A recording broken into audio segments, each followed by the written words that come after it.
Després de reiterades amenaces de mort, el 1993 a Catalunya moria un geni de la talla d'Antoni Gaudí.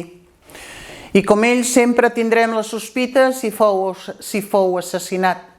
Pau Claris, Antoni Gaudí, Francesc Macià, Carles M. Espinal, tots ens deixaren oportunament en moments crítics de la nostra història.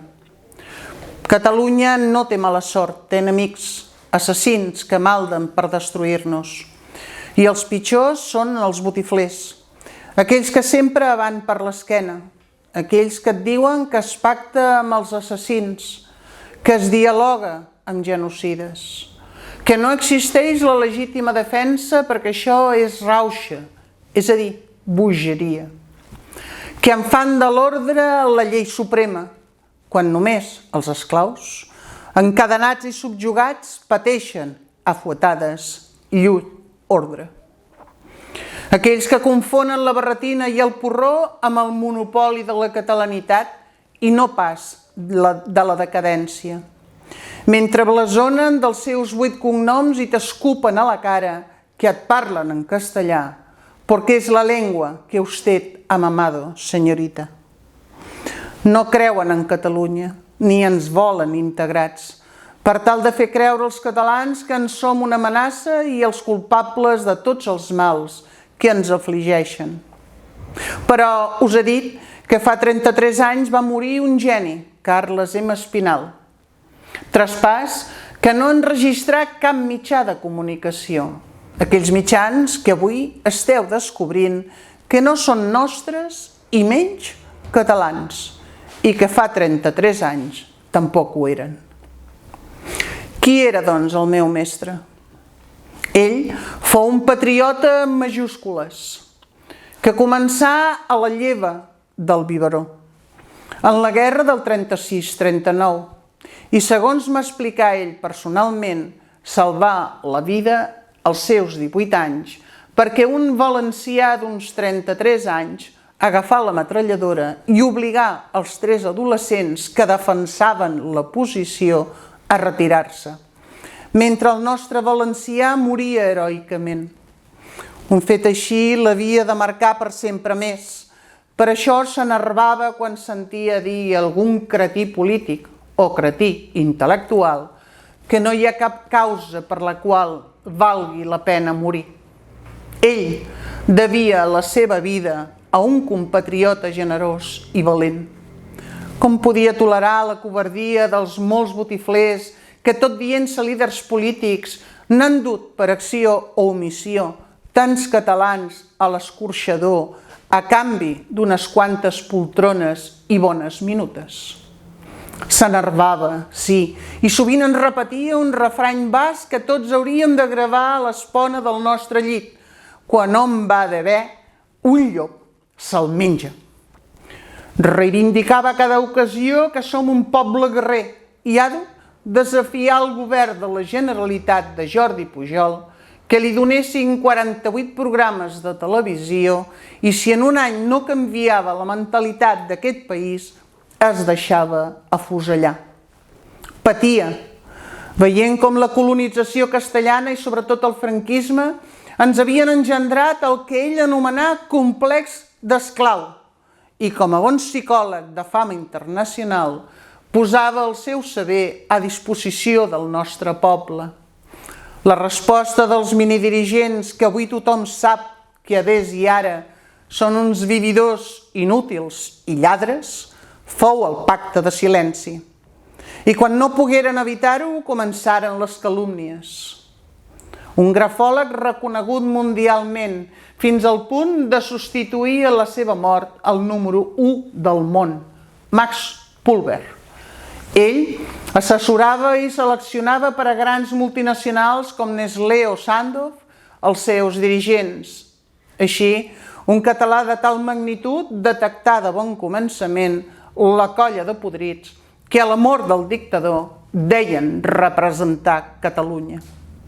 Car foren ells qui evitaren la ruptura política amb l'atrotinat imperi espanyol, que reclamava el professor Josep Maria Batista i Roca, i fidel al seu estimat amic, quan en el llit de mort li demanà: si veieu que tots aquests van fent la viu-viu, però no atenten contra la supervivència de Catalunya, deixeu-los fer. Però en el moment que vos veieu que posen en perill Catalunya, arremeteu contra tots ells. I jo ho he complert.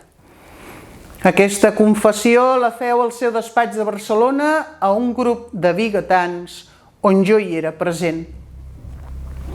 Els seus llibres foren traduïts i, sobretot, es resaren a Sud-amèrica i àdhuc, quan Jimmy Carter era el presidenciable dels Estats Units, contractaren a Carles M. Espinal per assessorar la imatge que havia de projectar el candidat, esdevenint així Jimmy Carter el president de la primera potència del món, igual que François Mitterrand, fins que no millorà la seva imatge, tot llimant-se els ullals que tenia de vampir, tal i com li aconsellava Carles M. Espinal, no fou president de la República Francesa.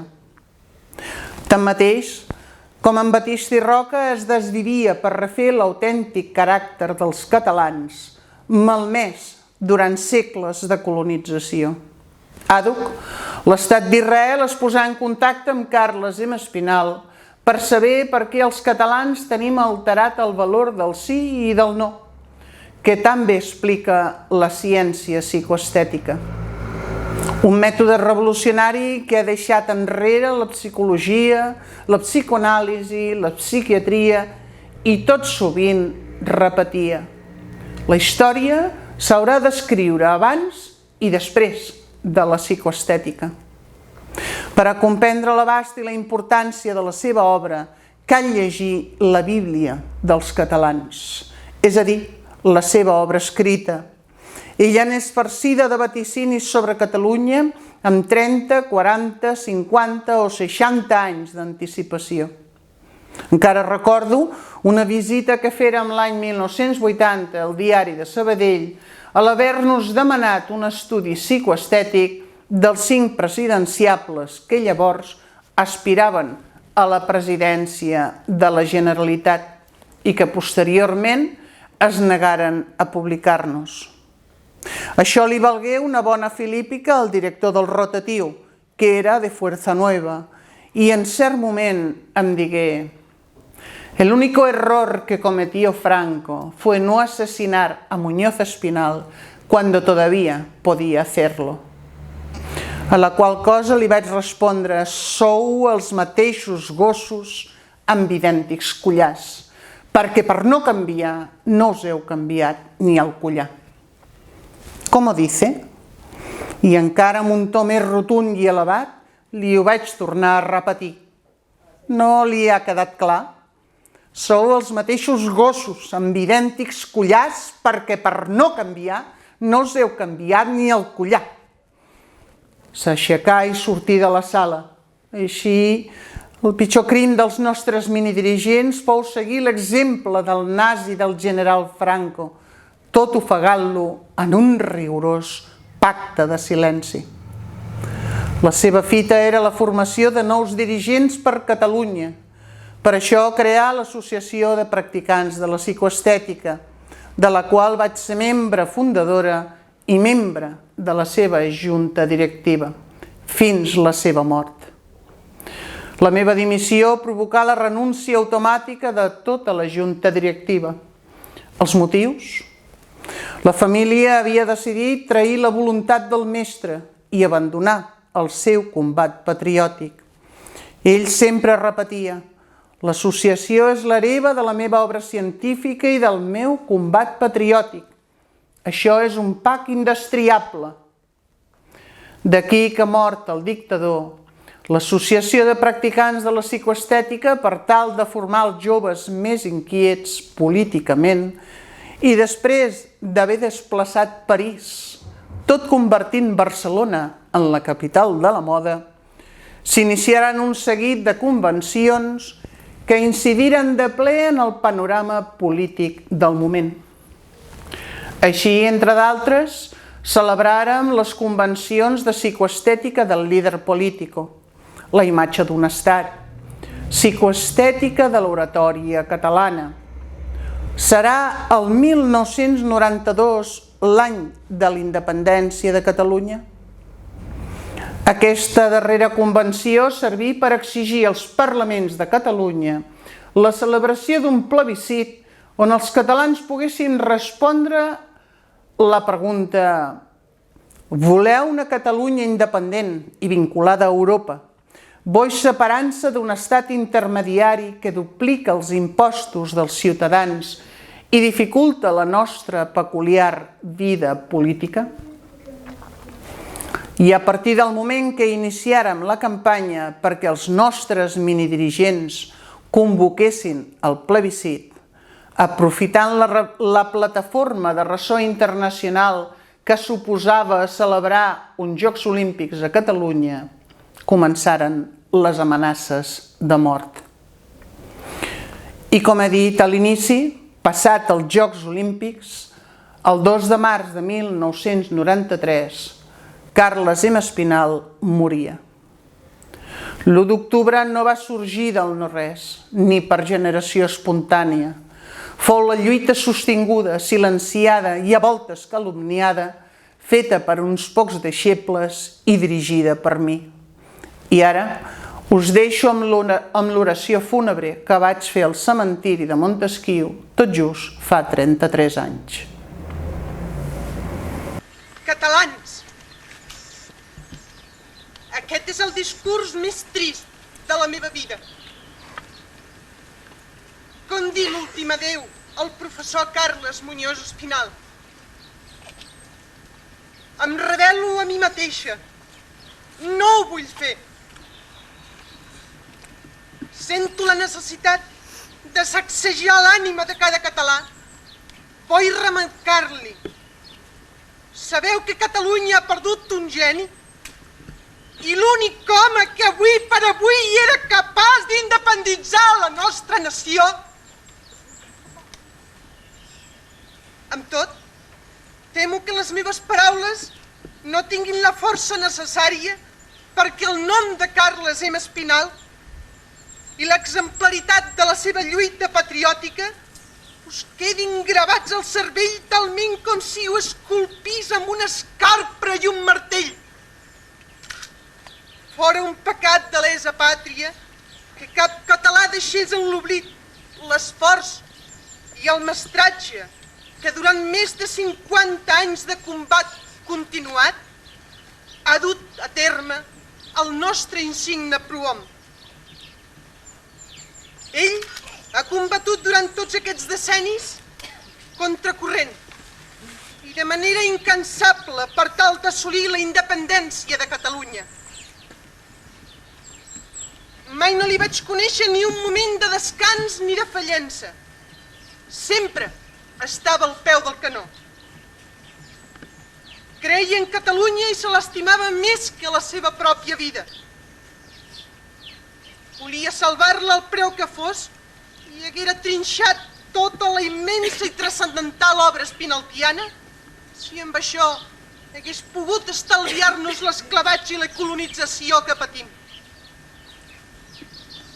Vivia per Catalunya i no de Catalunya, com fan la major part de polítics actuals. Aquesta actitud incomodava tota la classe política, car posava en evidència que avantposen els seus miserables sous de diputats al benestar del país. Conscient que la seva honradesa i rectitud molestava gairebé tots els minidirigents de la nostra nació, li havia sentit repetir més d'un cop: el dia que jo em mori seran molts els qui ho celebraran amb una ampolla de cava.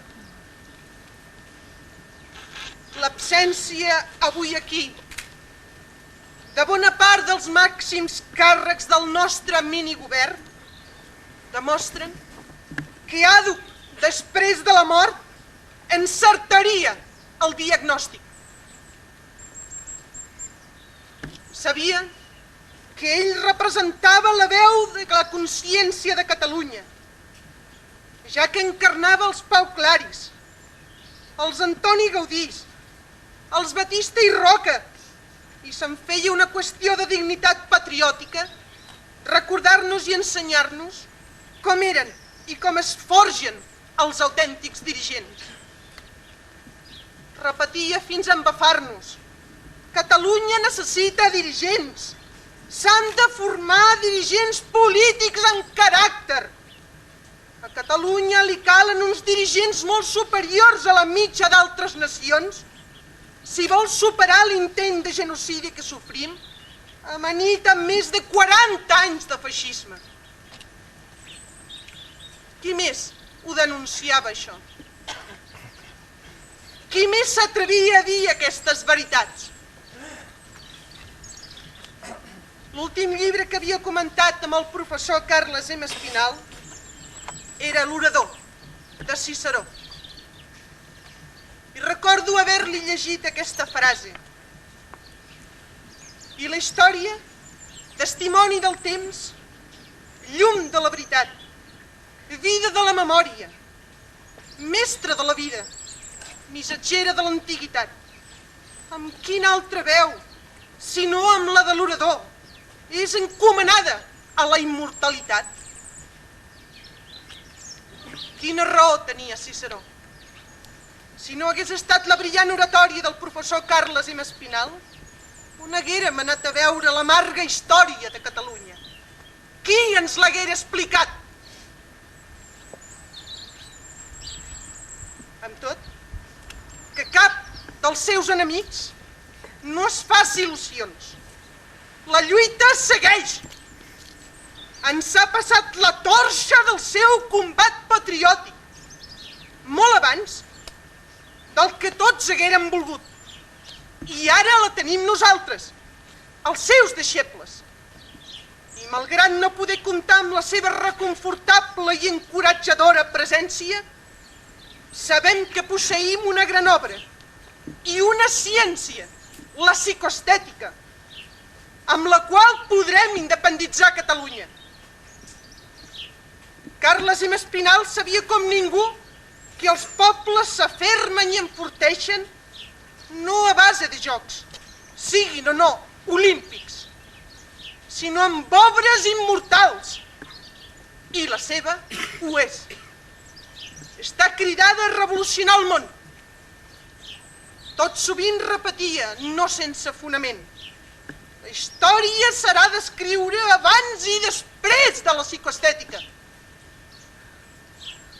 Tanmateix, la volada gallinàcia de molts ineptes, envejosos i botiflers, el feu objecte, a ell i la seva obra, d'innombrables pactes de silenci i calúmnies, que gairebé clamen la venjança. Malgrat tot, vull creure que tots els genis són incompresos.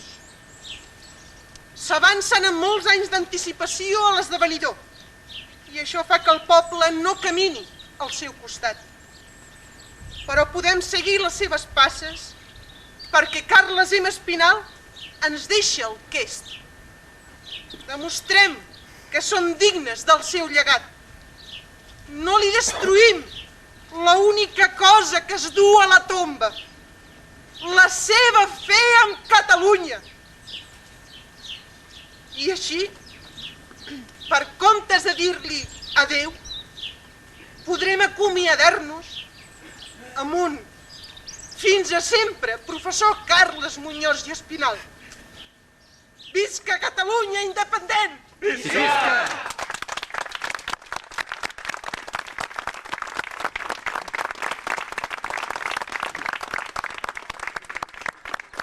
Rica i plena, endarrere aquesta gent, tan ufana i tan superba, bon cop de fam.